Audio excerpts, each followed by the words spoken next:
সামুদ্রিক ক্ষেত্রফল 1200 বর্গ মিটার। আচ্ছা, আচ্ছা। যেহেতু আমাদের প্রশ্নে উল্লেখ করা আছে যে বর্গক্ষেত্রের ক্ষেত্রফল সামুদ্রিক ক্ষেত্রফলের সমান, তাহলে আমরা লিখতে পারি তাহলে বর্গক্ষেত্রটির ক্ষেত্রফল বর্গক্ষেত্রটির ক্ষেত্রফল 1200 বর্গ মিটার। এবার আমাদের বর্গক্ষেত্রের ক্ষেত্রফল বের করব আমরা ধরে, চলক ধরে। তাহলে সেই ক্ষেত্রে আমরা কি লিখব? বর্গক্ষেত্রের এক বাহুর দৈর্ঘ্য লাগে, তাহলে আমরা ধরে নেব, মনে করি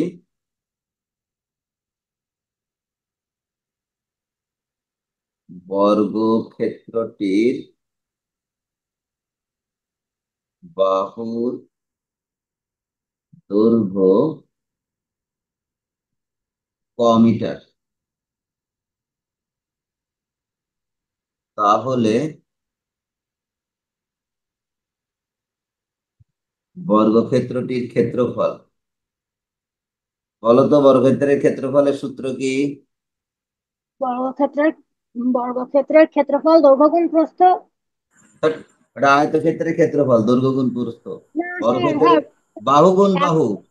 বাহুর বাহু, দৈর্ঘ্য। হ্যাঁ, বাহু গুণ বাহু বা বাহুর স্কয়ার। বাহু।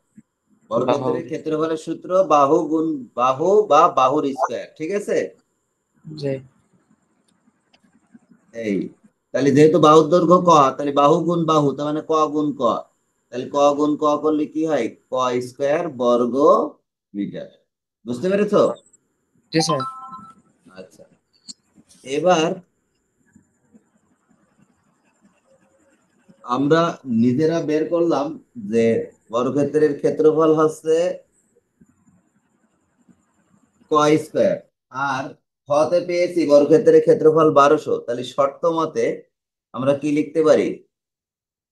শর্ত মতে ক স্কয়ার সমান সমান 1200, এটা লিখতে পারবো না? জি এবার স্যার। কর রাখলাম, স্কয়ার যদি তুলে দিই তাহলে ডান পাশে রুট হয়, তাই তো?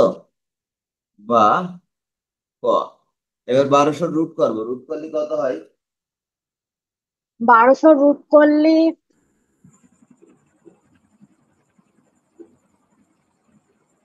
1200,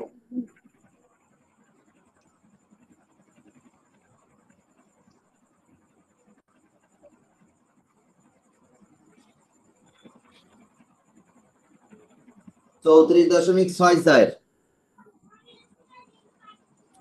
হয়েছে। 34। 34.64, 34.64 প্রায়। এইটা হলো আমাদের বর্গক্ষেত্রের এক বাহুর দৈর্ঘ্য। এবার বর্গক্ষেত্রের পরিসীমা লিখবো, তাহলে বর্গক্ষেত্রের পরিসীমা লিখতে গেলে বর্গক্ষেত্রের পরিসীমার সূত্র আমাদের জানা লাগবে না? জি স্যার। বর্গক্ষেত্রের পরিসীমার সূত্র কি বলতো? স্যার, এক বাহুর দৈর্ঘ্য গুণ 4। হ্যাঁ, 4 গুণ এক বাহুর দৈর্ঘ্য, ঠিক আছে। এক- অতএব বর্গ ক্ষেত্রটির বাহুর দৈর্ঘ্য 34.64 6-4। মিটার প্রায়। আচ্ছা, অতএব বর্গক্ষেত্রটির পরিসীমা, পরিসীমা বর্গক্ষেত্রটির পরিসীমা 4 গুণ এক বাহুর দৈর্ঘ্য। তাহলে এক বাহুর দৈর্ঘ্য কত? 34.64 ব্র্যাকেটের মধ্যে এত মিটার প্রায়।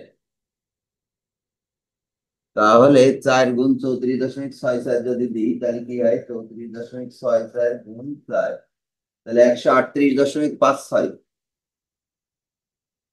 138.56 এত মিটার প্রায়। আচ্ছা, পরিসীমা আমাদের বের করা শেষ। আমাদের এই ম্যাথটা কি বের করতে বলছিল? বর্গক্ষেত্রের পরিসীমা নির্ণয় করো, তাহলে আমাদের কাজ শেষ। এটাই হলো আমাদের অ্যান্সার।